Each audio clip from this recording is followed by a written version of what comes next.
Olá, pessoal! Sejam bem-vindos ao podcast Medicina Sem Edição. Eu sou Desirê Esquisato, eu sou farmacêutica e bioquímica e atuo aqui na Active Solutions como diretora de novos projetos. Muito prazer, pessoal. Sou Rodrigo Gonçalves, sou cardiologista. Aqui na Active Solutions, sou diretor médico, faço aí a ponte entre os nossos clientes e o pessoal acadêmico, nosso time de criação de conteúdo e construção aqui dos projetos.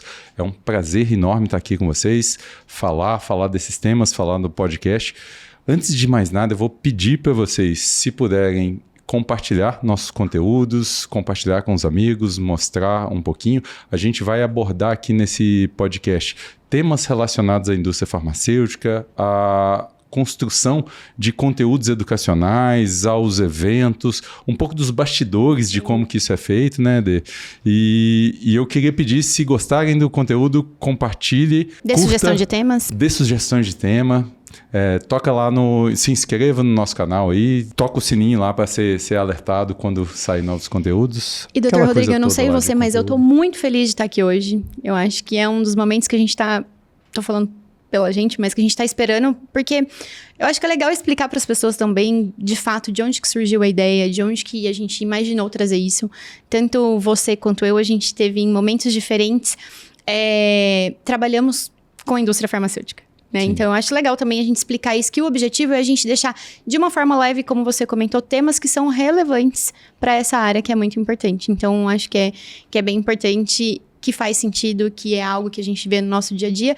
E também a gente compartilhar as dores que a gente vê e reconhece dos nossos parceiros. Né? Então, a gente sabe que hoje, atualmente, a gente consegue conversar com várias indústrias farmacêuticas. E a gente também percebe que não é só em uma casa ou em um laboratório que as coisas acontecem. Dores iguais, tem várias delas, né? Isso é interessante. Você está falando é uma verdade. E, por exemplo, as pessoas têm dificuldade em treinar um speaker, de, sabe lá, montar um evento, um simpósio satélite, ou um mini-meeting, ou lançar um produto. Pensar na carreira, pensar no desenvolvimento pessoal, isso é bem complexo.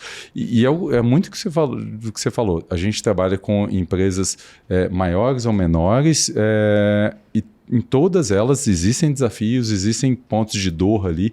Exato. Chamar um speaker, convidar um médico, entender que aquele médico é alguém muito relevante na área, mas às vezes tem dificuldade de comunicação e eu tenho que capacitá-lo nisso. Isso é complexo, né? A gente vai mostrar isso um pouco. E eu acho que é uma coisa legal, assim, que parece que a gente faz muitas reuniões com vários parceiros, enfim, a gente tem uma presença ativa em alguns lugares, em congressos, mas assim, as pessoas não nos conhecem, digamos assim. E é importante também, eu acho que você, por exemplo, com a sua formação de médico e eu como farmacêutica, em visões diferentes, eu acho que a gente conseguiu encontrar um momento de tentar criar projetos e sair com ideias diferentes que hoje são cases de sucesso em alguns lugares. E esse ponto, eu acho que é fundamental, e aí pensar nesse background, na sua formação, na minha formação lá, isso nos ajuda hoje a desenvolver projeto. Falando nisso, assim, você, quando formou, você terminou farmácia, entrou lá no mundo farmacêutico logo de cara, muito no início, e eu sei que você passou por praticamente tudo na indústria, vários pontos, desde o chão de fábrica até lá na frente do treinamento. E me conta um pouquinho disso, começa lá do início, você começou, primeiro lugar foi qualidade, né? Foi... Exato. Na realidade é muito interessante isso, porque logo quando eu entrei na faculdade de farmácia, é um campo muito amplo, assim, porque quando você faz farmácia e bioquímica, você tem a oportunidade de trabalhar na dispensação, que é algo bem comum que todo mundo conhece, de ir para um laboratório de bioquímica ou para a indústria farmacêutica. Quando eu moro em Londrina, no Paraná, então a gente sabe que não tem muitas indústrias no Paraná, mas que temos em locais, em regiões mais diferentes. Então, assim, não é algo que é muito comum as pessoas falarem que vão trabalhar numa indústria farmacêutica. Então, o que a gente sempre conhece é aquele representante, aquele consultor, o MSL, que visita o médico, que é algo também ali que é interessante, mas não exige a necessidade ali dele ser farmacêutico para fazer isso.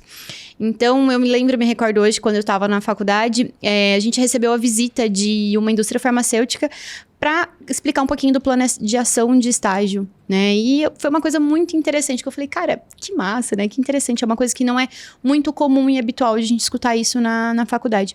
Então, como a maioria das pessoas sabem, o processo seletivo é um pouco robusto, digamos assim. Eu acabei participando de 7 etapas para ser estagiária de um processo seletivo. E quando eu entrei para trabalhar na garantia de qualidade. Então, dentro da garantia de qualidade, eu passei cuidando um pouco de documentação, fiz todo o processo investigativo de reclamação de mercado, que é quando o cliente liga, né, o paciente liga no saque falando, ou então questionando alguma coisa. Depois de um tempo, eu acabei trabalhando com POP treinamento, que é toda a parte burocrática e processual, bem, realmente, assim... Daí eu sei de onde você tira a chatice de exatamente, nos puxar ali no regulatório. Exato, de ficar olhando o processo, né? de ficar olhando essas questões. E... quando eu trabalhei com POP treinamento, tem uma parte muito importante de treinamento, que é você treinar o chão de fábrica em boas práticas de qualidade. Legal.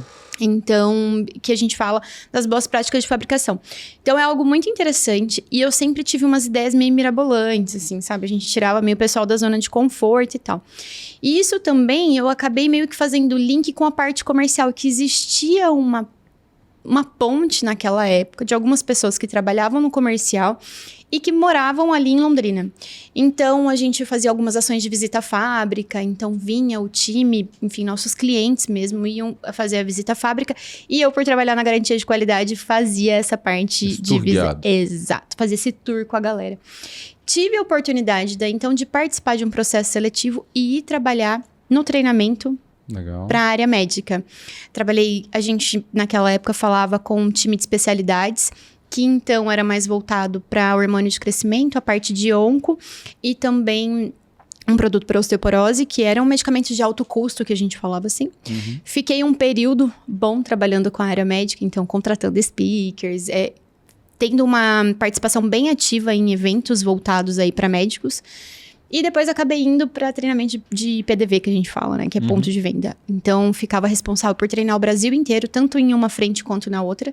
Então, basicamente, eu passava, sei lá, sábado e domingo em casa, viajava muito. E trabalhava, então, treinando, nesse último momento, farmacêuticos e balconistas. Legal. Então, é legal que nessa experiência, eu consegui entender um pouquinho, desde lá de como produzia um medicamento, de fato. Então, quando chegava o princípio ativo, fazia toda a parte de processo mesmo para sair. A gente trabalhava numa empresa só de sólidos, então saiu o comprimido de fato ali, aquela parte de embalagem e tal. E depois ver isso, então, essa caixinha sendo dispensada lá e as necessidades e, tipo, que as dores que o farmacêutico ou balconista sentia de falta de conhecimento.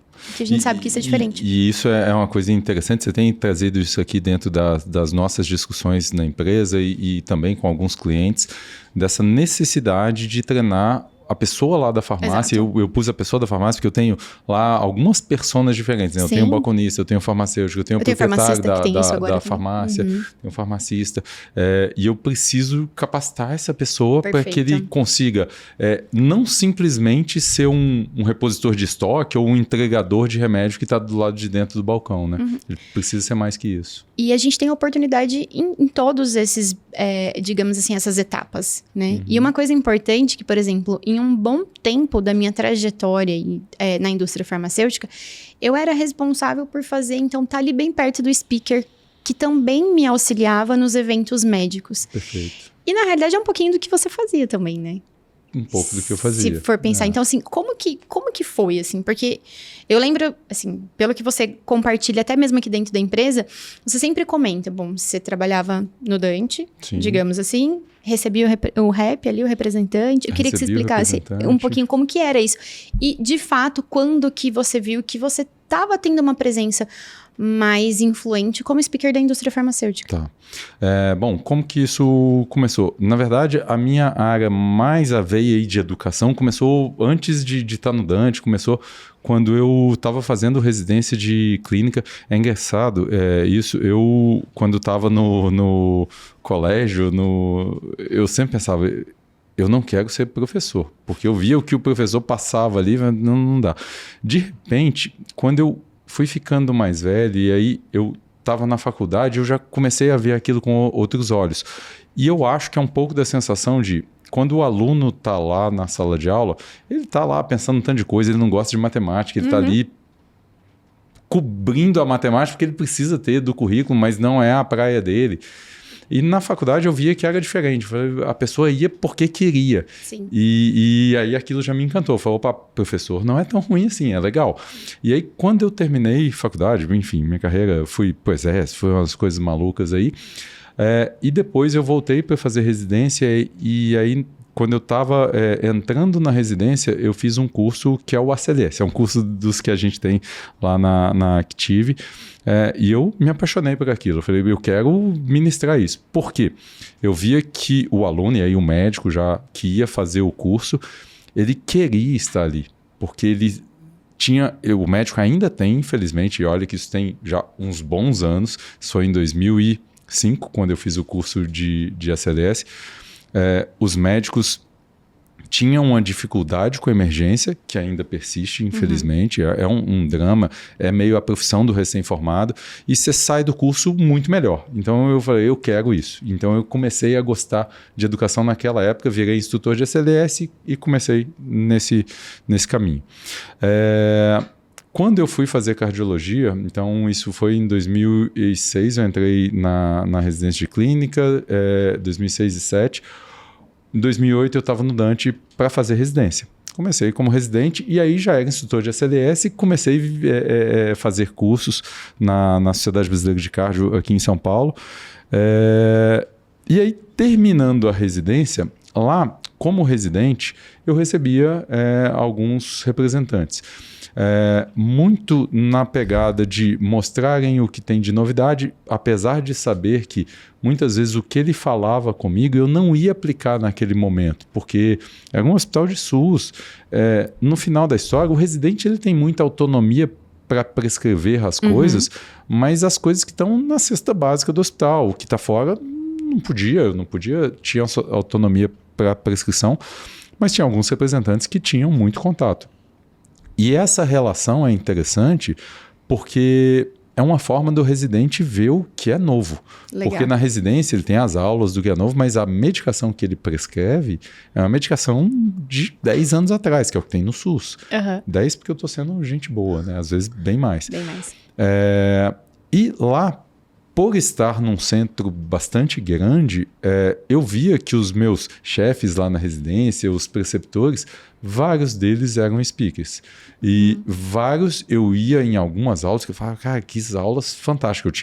Tem vários aqui que eu posso citar no Dante, que dão aulas que você fala, eu não sabia isso e agora eu sei. E sei bem, com conceito. Então, lá o aprender de orelhada às vezes funcionava, porque tinha gente muito boa. E esse era um mundo que me encantava, porque eu já gostava, nessa época eu já era completamente apaixonado por educação e eu sabia que eu queria seguir uma carreira em educação médica, e o Dante ajudou bastante nisso, porque é um hospital de referência, é um hospital escola. Lá tem vários speakers que são speakers de vários laboratórios com muita relevância, e a gente está muito em contato com essa forma de ensinar mais que tem mais resultado. Eu via isso bastante. Mas eu via que às vezes em algumas aulas, apesar de serem muito, muito boas, talvez faltasse prática. Então eu via que mesmo eu sendo um residente, eu conseguia ainda melhorar algumas coisas de aula. E aí você perguntando quando que eu comecei a virar speaker, quando que foi isso, foi mais ou menos assim o cenário. Eu estava na residência, eu terminei a residência, acabei entrando, ficando no próprio Dante. Eu entrei, fiz o concurso do Dante e tal, passei e fiquei lá no Dante. E eu não lembro agora se eu estava no final da residência ou já eu acho que no final da residência. Foi a minha primeira palestra no Congresso Nacional, lá, Congresso Brasileiro de Cardiologia, falando do tema que eu mais dominava, que era a CLS, que era emergência. E aí disso veio um convite para uma aula aqui, uma aula ali, e aí um belo dia um laboratório me chamou para dar aula, se não me engano, tenho certeza que foi uma aula muito relacionada à CLS, que eu ia fazer uma aula de infarto do miocárdio, ia falar de trombólise, e aí falei de trombólise, só que eu não fui dar uma aula de trombólise, porque aquilo você lê e tá tudo bem. A gente pegou os manequins e foi fazer uma aula de trombólise prática. Tipo, bem diferente do convencional. Bem diferente. Eu queria que o aluno trombolizasse. Cara, eu vim aqui ver na prática o rolê, entendeu? É isso. Então, a vantagem é, eu não era conhecido, então não era o speaker que vou encher a sala com 400 pessoas. Ia lá numa turminha de 20, mas eu fazia o que eu sabia fazer de melhor, que é nos 20 ali, junta todo mundo e vamos atender esse paciente. E aí começou, e aí veio uma aula, veio outra e assim foi. Tá, mas agora assim, a dúvida, pergunta que não quer calar. Lá no Dante, por exemplo, você era qual perfil de médico, entendeu? Você era aquele médico chato que não recebia os representantes? Ou você era um cara solícito, aberto, enfim? É difícil a gente falar do meu perfil lá, não vou saber me classificar, mas vou te falar como eu era de verdade. Uhum. Eu era o sujeito que recebia os representantes, sempre falei com eles.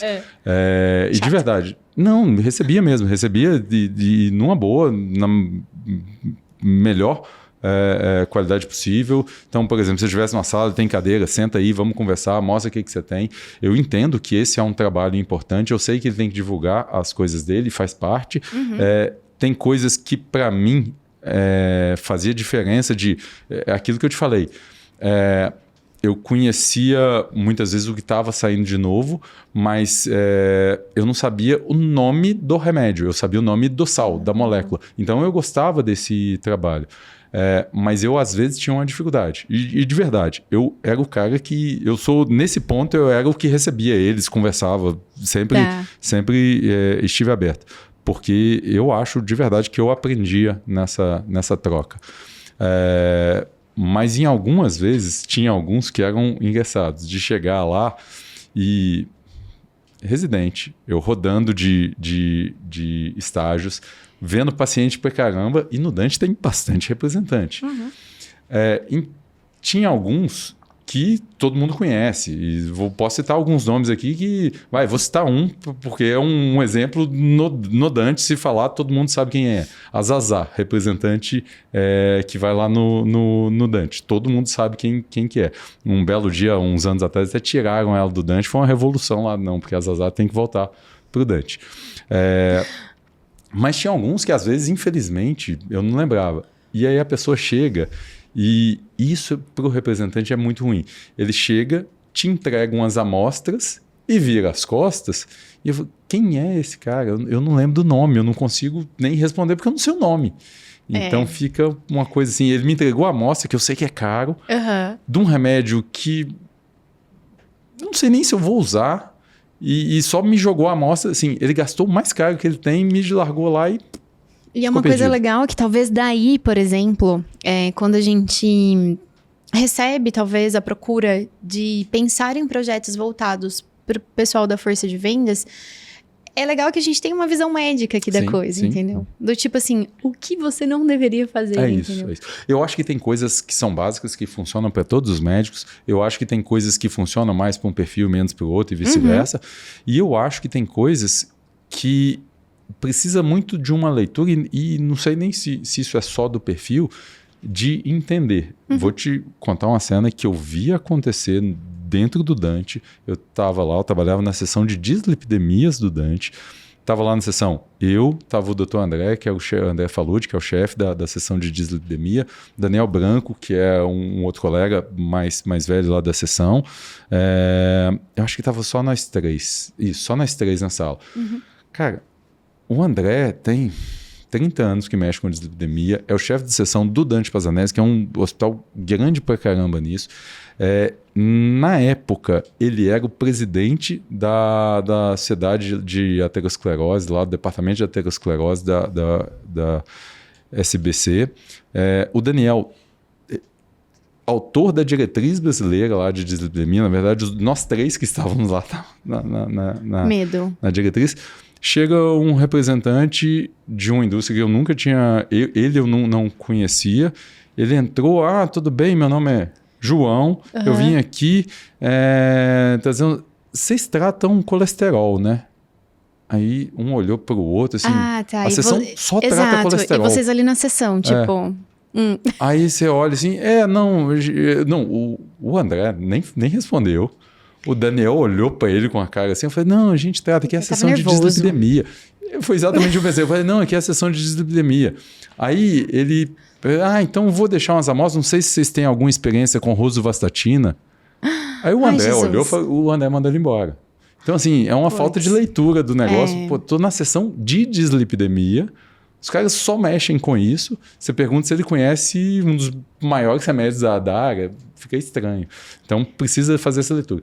E, ao mesmo tempo, eu imagino que se você chegar num médico que não é da área, que não conhece, e eu quero apresentar uma molécula nova, eu não posso simplesmente chegar para ele: olha, doutor, tudo bem? Eu estou aqui com... Aí pensa num nome de remédio que não tem nada a ver com a molécula. Eu estou com o J3 aqui para te mostrar. Eu não falo o que é o J3, para que serve, então fica complexo. Então, mesmo na sessão de dislipidemia, você pode chegar. Então, uma forma de abordar seria: tudo bem, eu sou o João, do Laboratório X, eu vim aqui trazer o J3, a nossa rosuvastatina, com a vantagem de ser a estatina, e aí ele fala um pouquinho do remédio sem parecer que ele está dando aula. Então, para o médico que está do outro lado, se ele não conhece, ele não fica sem graça de mostrar que ele não conhece, e se ele conhece, está tudo bem, ele só me mostrou o J3 que eu não tenho a obrigação de conhecer. Mas você sabe que é engraçado isso que você está falando, né? Eu trabalhei com treinamento com a força de vendas.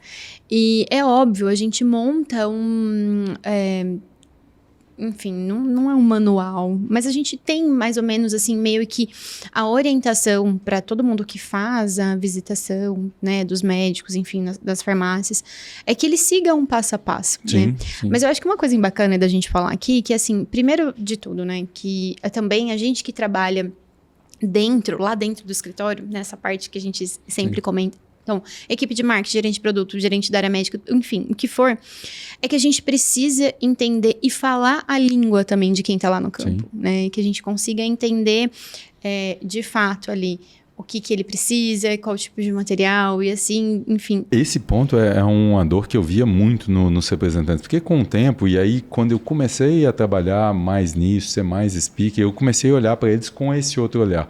E eu via que algumas ferramentas que o escritório monta, ele sentia que mais atrapalhava do que ajudava. Exato. Então, tinha muito isso. E tinha a visita do dia do gerente e tinha a visita do dia do não gerente. Isso não acontece, tá? E aí que tá. É por isso que eu falo que eu era bem receptivo para os representantes. Vários viravam para mim: me ajuda, semana que vem eu venho com o meu gerente. No início eles falavam, no final eu nem falava mais. Semana que vem meu gerente tá aí, tá bom? Tá bom. E sabe o que era eu engraçado? Já sei o que é a visita diferente. Que você tá dando o perfil do gerente, né? Eu, como treinadora, no caso, geralmente eu era a pessoa que ficava responsável por, dar um check pra ver se o cara tava fazendo o passo a passo dele certo. Sim. Então, quando eu ia, o negócio não fluía, ficava engessado, porque ele não trabalhava... Não sabia nem fazer, nunca fez, Exato, daí acho que ele ficava pensando, o que eu tenho que fazer? Não, agora beleza, agora é isso. Então, chegava um momento que o negócio ficava duro. Então, eu sempre falava, gente, tira essa visão de que eu tô aqui pra ver se você tá fazendo o seu trabalho certo. Tipo, cara, eu quero ver o que eu posso te ajudar. Porque isso é uma coisa importante, de você ter dentro de casa, o que eu digo, né? A minha visão aqui agora falando, então, de quem trabalhava dentro, na parte, né, do escritório, e não estava no campo, ter essa visão assim, quais ferramentas de fato são importantes para aquela pessoa que está ali no campo, seja ele tipo um consultor, um representante, um propagandista, um MSL, o que for. Eu acho que o importante é também as pessoas terem essa visão do todo, né? Sim. Então, pensando nessa questão, assim. E sabe que é uma coisa importante agora, assim, mudando um pouquinho, assim, né, dessa questão, trazendo um pouquinho, porque assim, ok, você é médico, você... Enfim, hoje, basicamente, atua na empresa, pensa em várias frentes, né? A gente está aqui meio que falando. Então, a sua visão de fora, óbvio, da sua formação, isso é inexplicável. Mas aqui dentro, por exemplo, você tem essa questão de dar vida para os projetos. Então, sei lá, um parceiro, um cliente traz uma necessidade para a gente, que seja para o lançamento de um produto, ou tipo para rebater alguma objeção que está muito em alta, ou então até mesmo para treinar a força de vendas. E é legal que eu queria te fazer uma pergunta assim, cara, tipo, você é cardiologista. Hoje, você tem uma oportunidade que você entra em várias reuniões com vários clientes de diversas especialidades. Então, tipo, tem hora que tá lançando um produto da Onco, daí, de repente, a gente fala, tipo, você vai lá, tá lançando, a gente vai falar... saúde feminina, enfim, vacinas, o que for, vacinas. Como que é, assim, pra você? Tipo, porque eu acabo, assim, que se deve se especializar em muito, né? Tipo... Sim. Assim, tem que virar a chavinha na cabeça de que eu tô aqui fazendo uma coisa e outra, mas a minha visão nesses momentos Eu não sou o especialista da área. Então, lá, tem um oncologista, vai ter um oncologista trabalhando. A minha visão aqui é fazer um produto educacionalmente que seja viável e que seja agregue ali para o cliente. E aí, pensando em melhorar a qualidade do produto para a indústria farmacêutica, no final da história, o que eu faço, e aí talvez venha da bagagem médica, eu tento mirar lá no paciente. Legal. Então, exemplo, veio uma empresa para falar de oncologia. Eu não sou uma empresa de marketing, eu não vou ficar fazendo, não estou aqui para fazer a propaganda do negócio. Eu estou para tentar ensinar o médico, mas eu acho que fica pobre, porque veio a empresa, lançou um produto para oncológico, para câncer de mama, aí eu mostro para o oncologista melhor ali a forma de usar, de praticar, tento mostrar na prática, fica meio perdido. Eu tento pensar lá na frente. Então, primeiro, como que esse oncologista que está lá no consultório, ele vê um paciente, ele consegue fazer uma ligação de, eu tenho uma mulher aqui na minha frente que acabou de diagnosticar esse câncer, quais são as minhas dores? É saber a genética, é saber isso, é saber aquilo. Como que ele vai fazer? Então, eu tento pensar na linha que vai chegar para que a próxima paciente desse médico seja melhor atendida. Então, eu acho que o mote maior aqui é pensar lá na frente no botar o paciente no centro mesmo. Faz muito sentido isso. E aí, para isso, a gente tem usado aqui muita estratégia prática, né? Porque a gente até já conversou isso. Um estudo científico, um médico pega um estudo científico lá, em geral tem 10, 12, 15 páginas. Ele vai ler isso em 10, 15 minutos ali e a informação científica do paper ele tem. Ele quer saber como é que eu traduzo isso para a minha vida real, para o meu paciente. O paciente está ali na minha frente. É isso. E aí usar a prática para isso é muito bom. E você sabe o que é engraçado? Que tipo, você está falando aqui, ok, do dia a dia do médico, atendendo o paciente ali e tal. Eu lembro que quando eu trabalhava com treinamento, uma coisa que eu tinha um portfólio de treinamentos e eu sempre tentava entender a dor da farmácia onde eu ia. E era engraçado que o treinamento que mais saía era da parte da saúde feminina, da saúde, enfim, da mulher ali como um todo. E uma coisa engraçada que agora pensando nisso faz sentido, porque quando eu ia dar o treinamento, é uma coisa teórica, né? Porque o que a gente falava? De todos os métodos contraceptivos disponíveis no mercado. E aí, uma coisa interessante que eu começava a ver que as pessoas tinham muitas perguntas. E as perguntas eram as básicas, tanto o farmacêutico quanto o balconista, que era assim, tá, mas existem tantas moléculas hoje no mercado, pode ser genérico, pode ser referência, enfim. É difícil, né, a gente... Aí eu fiquei parando pra pensar, eu falei, cara, ali no balcão ninguém abre, né? Sim. A caixinha pra ver como é que é dentro. Né? Exato. É fácil de engolir, é difícil. Aí eu falei, não é possível. Aí o que eu fiz? Os meus treinamentos, eu andava com uma maleta, literalmente, eu tinha todos. Assim, os genéricos eu levava para as pessoas entenderem, mas enfim, não precisava. Mas eu tinha todos os métodos contraceptivos. E todos eles eram abertos. Então, por exemplo, eu pegava, tipo, desde um dispositivo até os orais, até, tipo, um anel vaginal, enfim, pílula do dia seguinte. E eu falava para as pessoas assim, vocês já abriram? Vocês sabem como que é? Quantas pessoas aqui na plateia já viu uma camisinha feminina? E as pessoas ficavam assim, tipo... Você vende, a pessoa pergunta, tem uma dúvida, você não sabe nem falar. Não sabia, né? O que era. Então, realmente é uma prática. Sim. E aí todo mundo falava. E uma coisa muito engraçada é que, às vezes, assim, a gente fala, mudando um pouquinho de assunto, mas mesmo indo para essa linha, quando a gente vai fazer lá a reconstituição do antibiótico, por exemplo, que é uma coisa que, tipo, na farmácia é igual trocar de camiseta, né? Toda hora. Então, você vira para aquela mãe e fala assim, como que você faz? Aí ela, tipo, eu faço isso e tal, não sei o que. Eu falo, tá, onde você armazena? Na geladeira. Em que lugar da geladeira? A pessoa vira e fala assim, na porta. Eu falo, tipo, aí você vai dar aquela orientação. Sim. Então, assim, meio que na prática. Então, eu sempre tentava andar com coisas que as pessoas eram visuais para que elas conseguissem replicar a informação de uma forma correta. Então, é a tal da prática, né? A primeira vez que a gente até falou sobre isso, eu achei esse tema ser importante. A gente viu isso na vida real.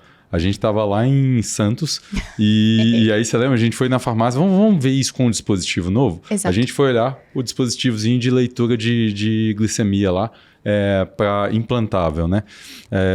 E a gente perguntou na farmácia, como é que usa? Como é que aplica? O pessoal da farmácia olhou, o balconista não sabia, chamou o farmacêutico que olhou e falou, não sei, nunca vi. Então, Exato. é isso. Então, eu acho que as coisas, elas estão caminhando, assim, é o que a gente vem sentindo muito, né? Participando dos eventos, dando vida para os projetos que a gente acaba ajudando a construir, que a prática tem que estar muito presente. Sim, sim.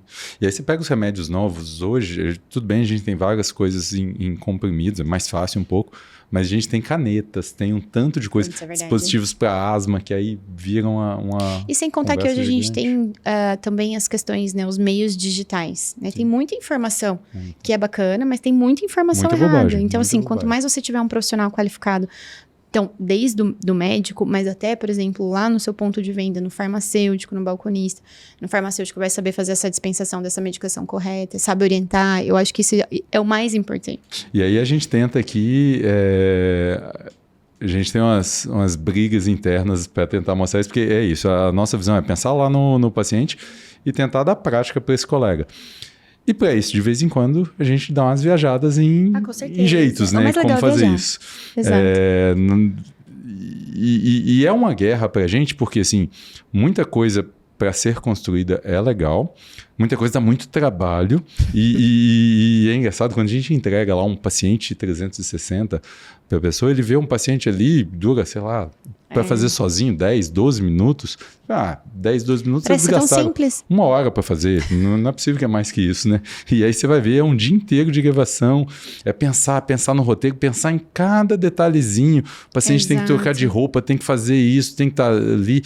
Ele na primeira consulta, ele está com dor, então ele tem uma carga de dor, depois ele vai evoluindo, a dor vai melhorando, a dor melhora no final.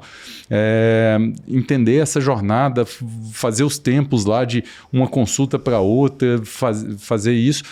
Junto com isso, eu tenho que pensar num curso e aí casar essa agenda dos médicos para vir ministrar a aula, tentar fazer a aula ficar legal. Porque hoje em dia tá né? muito loucura, né? A gente sabe que, assim, a gente teve a questão da pandemia, que as questões digitais veio com muita força, mas hoje a gente também vê que as pessoas estão sedentas em voltar em ter o presencial, em ter o tete-a-tete, em, por exemplo, ir para um evento e utilizar aquele profissional que tá ali, aquele speaker que tá ali, para dialogar, para trocar questões de conduta, de diagnóstico, de entender um pouquinho melhor o que está rolando bem aqui, o que poderia melhorar. Sim. Então, eu acho que isso a gente também consegue trazer e agregar muitas coisas. E eu acho que é uma coisa importante da gente falar aqui, que também a gente não vai entrar tanto em tantos assuntos assim, porque a gente vai ter episódios que vão estar focados nisso. Então, a gente vai ter momentos que a gente vai falar de como treinar um speaker, quais são os desafios, ou até mesmo, por exemplo, da gente falar um pouquinho de carreira, de trazer questões de convenção, que é uma coisa muito importante. Legal. Então, assim, é do dia a dia mesmo das pessoas, né? E a gente conseguir compartilhar isso de uma forma leve e de forma que as pessoas... E a gente pode mostrar que nessa área de educação em saúde, as indústrias farmacêuticas têm um papel que é fundamental. Lembra do seguinte... Para o farmacêutico acontece provavelmente muito parecido com o que acontece na medicina. Você entra na faculdade, você estuda pra caramba, tem muito conteúdo, tem muita coisa. Aí você vai para uma residência, hoje já não é, tá longe de ser a maioria dos médicos, né? Algo em torno de 10% dos médicos vão para a residência. Mas se você está na residência, naquele ano de pós-formado ali, você ainda está numa época de muito estudo, muita coisa nova e tal.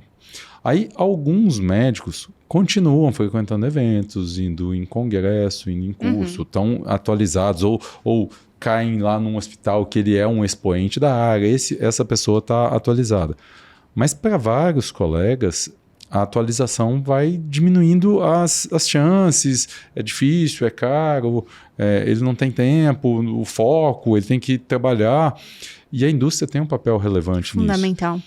E se a gente só fizer propaganda, para ele é pouco, porque ele precisa de conhecimento. Então, para usar um remédio, não adianta ele conhecer como é que é o nome do remédio? O J3, ele não adianta só conhecer. Tem que saber como usar, para quem usar, as indicações. E aí o treinamento facilita. E a indústria é um grande carreador, né? Eu vou contar uma coisa para você agora, acho que eu nunca te contei isso, porque eu lembro que quando eu passei no processo seletivo e eu trabalhei na garantia de qualidade, primeiro, assim, pra mim foi um mundo à parte conhecer. Tipo, eu sabia que aquele negocinho tava chegando a um pó, que tava vindo lá não sei da onde, e a gente olhava lá no final aquele comprimido. Eu me achava, assim, tipo, sensacional, porque eu falava, cara, quantas pessoas eu não tô ajudando, tipo, entregando pra elas uma medicação de qualidade. Sim. Então, eu já pensava que eu era, tipo, top highlights. Tipo, falava, nossa, sou sensacional. E eu amava trabalhar na indústria farmacêutica. E quando a gente trabalha na indústria farmacêutica, é óbvio, é normal. A gente sempre imagina, tipo, aonde a gente quer chegar. Seja dentro daquela indústria que a gente está trabalhando, ou então em outras, por exemplo. Então, vou dar um exemplo. Quando eu estava trabalhando, eu tinha sempre uma visão muito legal de trabalhar na linha dermatológica. Enfim, por N motivos. Por amostra, porque eu achava sensacional. Eu achava que era uma área que sempre estava tendo muitas atualizações. Mas, olha pra você ver como que era legal. Eu gostava de estar lá dentro. E eu sempre fico pensando, né? Hoje, aqui, pelo menos, na empresa, a gente sempre pensa, eu tenho a oportunidade de trabalhar com todas as indústrias farmacêuticas. Eu nunca imaginei que eu ia acontecer isso. E uma coisa legal é que, além de trabalhar com as indústrias farmacêuticas, é o fato de ver os projetos saindo. Sim. E ver o tanto que isso tá melhorando, tipo, em conhecimento, tanto para os médicos, igual você falou, que é um papel fundamental, mas também o tanto de coisa que a gente leva pra questão da saúde do paciente, sim, sabe? E é uma coisa muito bizarra, que a gente conhece coisas assim, às vezes que é super confidencial, que a gente não pode nem compartilhar. Então, a gente vê projetos saindo e o quanto isso é importante. Sim, sim. Porque é isso. Hoje, minha carreira como médico, atendo quase nada, mas estou ajudando provavelmente muito mais gente do que quando eu atuava, porque é bem isso. Você está levando para o país inteiro, na verdade hoje a gente Latam inteira aí, exato. Mas enfim, para o Brasil inteiro levar conhecimento de qualidade, com conteúdo e que seja relevante. Não é só entregar o conhecimento e dizer, guardei isso e isso. Não, ele usa, porque do jeito que ele viu ali, poxa, eu acabei de ver como que usa no paciente, o próximo dá para usar, eu estou confiante. E eu acho assim, Dr. Rodrigo, que o legal é que a gente está lançando esse projeto do Medicina Sem Edição e o objetivo é que a gente cada vez traga temas mais importantes, que a gente possa, enfim, compartilhar com todo mundo da área, com gerentes de marketing, analista, estagiário, enfim, todo mundo da indústria farmacêutica, temas que são importantes. Mas eu queria um spoiler, assim, sabe? Queria fazer uma pergunta que não tem muito, assim... De toda a sua trajetória, então, desde quando você se tornou, de fato, eu vou falar empresário, tá? Que você, enfim, teve mais esse olhar para a educação. Tá bom. Tá? Teve algum projeto que foi mais desafiador, assim, para você? Não precisa falar nomes, tá bom? Não quero... Mas é tipo assim, alguma coisa assim, pensado assim... Eu tinha esse objetivo, esse era o objetivo, e esse projeto foi desafiador, enfim, por X coisas. Vários. Eu vou até... puxar um que não é diretamente da indústria farmacêutica, porque aí fica mais isento a coisa. Mas toda vez que a gente vai levar conhecimento, e principalmente em larga escala, as coisas são mais complexas. Levar isso com prática é bem mais difícil. Sim. Mas quando você pega lá, e dos projetos que a gente fez, você pega, por exemplo, um curso que era um curso presencial, com manequim, muito físico, que é o curso TECA, que é o Treinamento de Emergências Cardiovasculares Avançadas da SBC, a gente conseguiu transformar esse curso em digital, com qualidade, levando à prática e levando simulação para as pessoas. Então, a gente consegue fazer isso. Mas o exemplo que eu queria dar de curso, de projeto que foi desafiador, é um outro curso dessa área, que para mim é uma mostra de que as pessoas aceitam o digital quando ele é bem feito. Existe um curso no Brasil, que é um curso que já tem 15 anos aí, que é o SAVIC. É um curso extremamente tradicional de insuficiência cardíaca, criado por 3 colegas que são muito bons no que fazem, e que vem de uma bagagem de ensinar beira-leito, ensinar ali o colega do lado, e que fazia o SAVIC viajando o país afora, presencialmente, fisicamente, turminha pequena, carregando um manequim, levando aquelas coisas ali. Quando a gente digitalizou o SAVIC, e foi uma dificuldade para convencer lá o pessoal, vai ficar legal, acredita, dê oportunidade ali para a gente mostrar, e que a gente vê o game change da coisa, e que hoje eu vejo o SAVIC sendo usado lá em Portugal, exatamente, digitalmente, mostrando o paciente, os mesmos pacientes que são aqui, é um negócio que você fala, cara, que legal, está me impactando muito, levar um curso nacional, que era presencial, com manequim todo analógico, a gente transformou em digital, e levou para o mundo inteiro. Então, esse para mim foi o maior. É uma coisa que no começo você não consegue, talvez, mensurar a quantidade de pessoas e até aonde você consegue chegar. É isso. Né? Então, talvez eu acho que é um pouquinho do medo também, do desconhecido. Sim. Né? E a gente, quando a gente trabalha na indústria, a gente sempre está acostumado com o tradicional, né? Eu vou para um evento, eu levo um manequim. Eu vou eu levo um PowerPoint. Que não vai errar. É isso. Exato. É isso. Que já é o básico, que é o que todo mundo está acostumado, que eu levo o meu computador, ou então, no caso aqui, algum outro material. E você usa ele ali, tá tudo bem, todo mundo já conhece, todo mundo sabe como funciona. Então, na hora que você leva algo novo, as pessoas primeiro ficam assim, meio em choque, né? Fala, caraca, como isso funciona? Como será que... conta? Será Exato. que vai funcionar? Não vai? É isso. Muito bom, muito bom, muito bom, muito bom. Bom, Dr. Rodrigo, acho que a gente está chegando ao fim da nossa conversa aqui e deixar pra gente se aprofundar também nos próximos episódios. Então, a gente vai ter convidados, né? Então, muitos não é só a gente falando muitos convidados. abobrinhas. Exatamente. Acho que o objetivo desse episódio era que todas as pessoas conhecessem um pouquinho mais, tanto de mim quanto de você. Da nossa carreira, de como a gente vai parar até aqui. É isso aí. O que a gente faz hoje também, de colocar um pouco mais de humanização nos nossos projetos, que eu acho que é o mais importante. E pra gente chegar ao fim, primeiro de tudo, eu queria agradecer pra quem tá aqui com a gente, falar que estamos novamente, reforçar que a gente tá muito feliz com esse projeto saindo do papel. Eu quero que todo mundo, se puder, compartilhe se gostou do conteúdo, comente, mande indicações pra gente de temas que vocês... Comenta aí o que vocês precisam saber, o que vocês querem, a gente vai correr atrás. Exato. E que a gente tá super ansioso para os próximos episódios e agradecer mais uma vez a participação de todo mundo. Obrigado, pessoal. Até mais.